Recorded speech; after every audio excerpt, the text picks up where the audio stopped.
Assalamualaikum warahmatullahi wabarakatuh. Perkenalkan, nama saya Gio Fitrajaya dengan NIM 2323130059. Baiklah, sebelumnya yang terhormat Ibu dosen pengampu mata kuliah pengantar ekonomi Islam, Ibu Iis Rusmawati.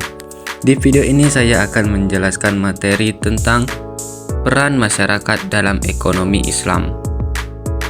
Oke, langsung saja simak videonya. Latar belakang. Ekonomi Islam adalah sebuah sistem ekonomi yang didasarkan pada prinsip-prinsip syariah Islam, yang tujuan utamanya adalah menciptakan kesejahteraan bagi seluruh lapisan masyarakat. Prinsip-prinsip ini berakar dari Al-Quran dan Hadis, yang merupakan dua sumber utama ajaran Islam. Berbeda dengan sistem ekonomi konvensional yang seringkali berorientasi pada keuntungan maksimal. Ekonomi Islam menekankan pentingnya keseimbangan antara kepentingan individu dan masyarakat, serta menolak praktik-praktik yang dianggap tidak adil, seperti riba dan gharar. Riba itu bunga dan gharar itu ketidakpastian yang berlebihan.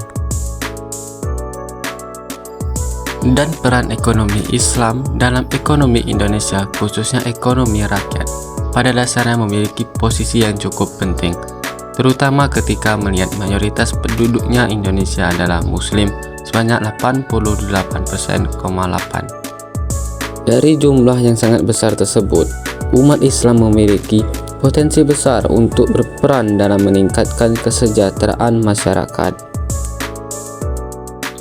Namun sebaliknya, dengan jumlah yang mayoritas umat Islam akan menjadi beban untuk Indonesia jika tidak dikelola dengan baik, terutama disebabkan oleh banyaknya penduduk miskin yang sebagian besar adalah Muslim. Peran ekonomi Islam dalam menciptakan keadilan ekonomi dapat diharapkan mengembangkan koperasi syariah yang dibutuhkan oleh masyarakat kecil. Prinsip-prinsip dasar ekonomi Islam. Yang pertama, larangan riba atau bunga.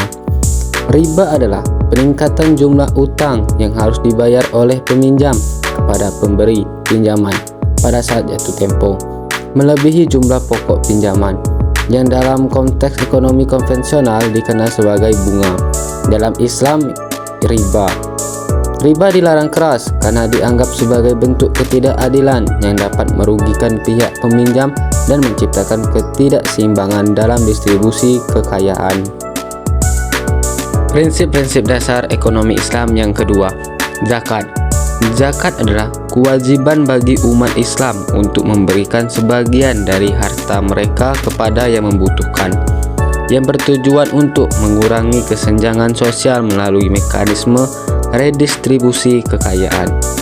Zakat tidak hanya merupakan bentuk ketaatan spiritual dan ibadah kepada Allah, tetapi juga berfungsi sebagai instrumen ekonomi yang signifikan dalam masyarakat Islam, dengan mewajibkan umat Islam untuk menyisihkan sebagian kekayaan mereka. Zakat memastikan bahwa kekayaan tidak hanya terpusat pada segelintir orang, tetapi didistribusikan kepada mereka yang kurang beruntung, seperti fakir miskin, yatim piatu, dan orang-orang yang terlilit hutang. Selanjutnya, B. Peran masyarakat dalam ekonomi Islam.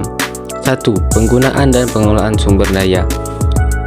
Masyarakat dalam ekonomi Islam bertanggung jawab untuk menggunakan dan mengelola sumber daya secara efisien dan adil, dengan tujuan utama memaksimalkan kemaslahatan bersama. Prinsip ini menekankan pentingnya penghindaran dari pemborosan atau disebut israf, dan mengajarkan bahwa setiap individu memiliki tanggung jawab moral untuk memastikan bahwa sumber daya dan alam ekonomi yang tersedia dimanfaatkan secara optimal dan berkelanjutan. Yang kedua, praktik bisnis yang adil. Masyarakat harus menerapkan prinsip-prinsip keadilan dalam semua transaksi bisnis mereka. Ia mencakup menghindari penipuan, penimbunan barang, dan spekulasi yang merugikan. Setiap individu dalam perekonomian diharapkan untuk berperilaku etis, memastikan bahwa setiap transaksi dilakukan dengan kejujuran dan transparansi, memberikan informasi yang benar dan lengkap kepada semua pihak yang terlibat adalah esensial untuk membangun kepercayaan dan integritas dalam hubungan bisnis. Yang ketiga, pelaksanaan zakat dan sedekah. Salah satu peran penting masyarakat dalam ekonomi Islam adalah pelaksanaan zakat dan sedekah. Zakat yang diwajibkan diberikan kepada 8 golongan yang berhak menerimanya, seperti fakir miskin, amil zakat, dan lain-lain, merupakan bentuk kewajiban bagi umat Islam untuk mendistribusikan sebagian dari kekayaan mereka. Sementara itu, sedekah yang bersifat sukarela. Selanjutnya C. Implementasi prinsip ekonomi Islam dalam kehidupan sehari-hari. Yang pertama adalah transaksi bisnis. Memastikan bahwa semua transaksi bisnis dilakukan tanpa riba dan sesuai dengan prinsip-prinsip keadilan adalah bentuk fondasi utama dalam ekonomi Islam. Transaksi bebas riba berarti menghindari segala bentuk bunga atau keuntungan yang diperoleh secara tidak adil dari utang, yang bertujuan untuk melindungi kedua belah pihak dari eksploitasi finansial. Selain itu, penerapan prinsip-prinsip keadilan dalam Islam menekankan pentingnya kejujuran, transparansi, dan kesetaraan dalam setiap transaksi. Yang kedua, konsumsi. Mengkonsumsi barang dan jasa dengan baik atau bijak, tanpa melakukan pemborosan, dan memilih produk yang halal adalah prinsip-prinsip penting dalam ekonomi Islam. Hal ini mencerminkan kesadaran akan tanggung jawab sosial dan moral dalam mengelola sumber daya, serta pentingnya keberkahan dalam segala aspek kehidupan, termasuk konsumsi. Implementasi prinsip ekonomi Islam dalam kehidupan sehari-hari. Yang ketiga, investasi.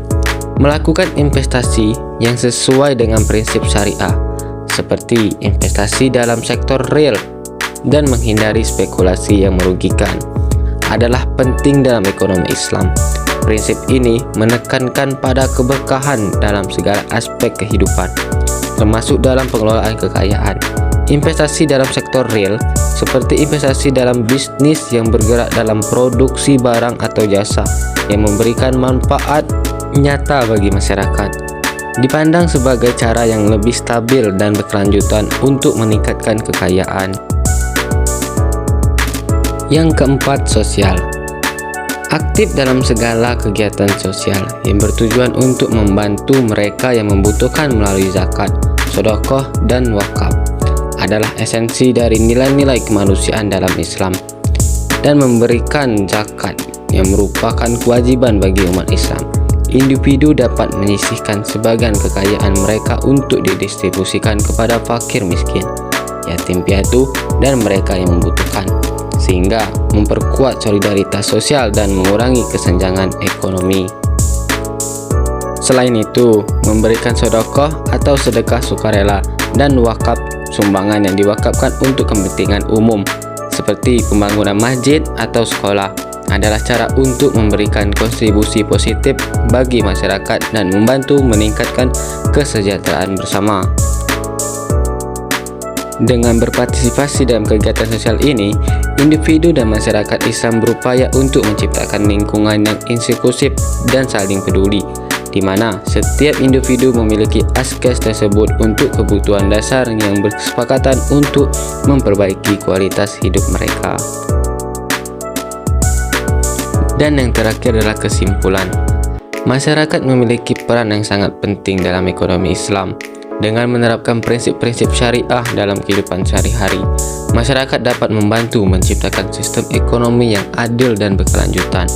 Pendidikan, berpartisipasi aktif dalam lembaga keuangan syariah, serta pelaksanaan zakat dan sedekah adalah beberapa cara di mana masyarakat dapat berkontribusi dalam ekonomi Islam. Dengan demikian, peran masyarakat dalam ekonomi Islam bukan hanya sebuah kewajiban, tetapi juga sebuah langkah menuju kesejahteraan dan keadilan sosial bagi semua.